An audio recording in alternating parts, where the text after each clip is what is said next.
জাহানারা ইমামের দেওয়া বই বিক্রি করেছে বাংলা একাডেমি। এখন দাম হাঁকা হচ্ছে লাখ টাকা।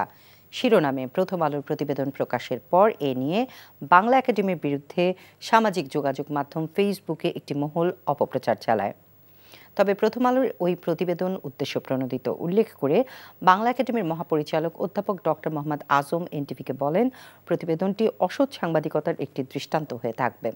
রোববার নিজ কার্যালয়ে মোহাম্মদ আজম জানান, মানহীন ও পরিত্যক্ত ঘোষিত কয়েক হাজার বই ও কাগজপত্র যেগুলো দীর্ঘদিন ধরে গুদামে পড়েছিল তা বিধি মেনেই নিলামে বিক্রি করে বাংলা একাডেমি।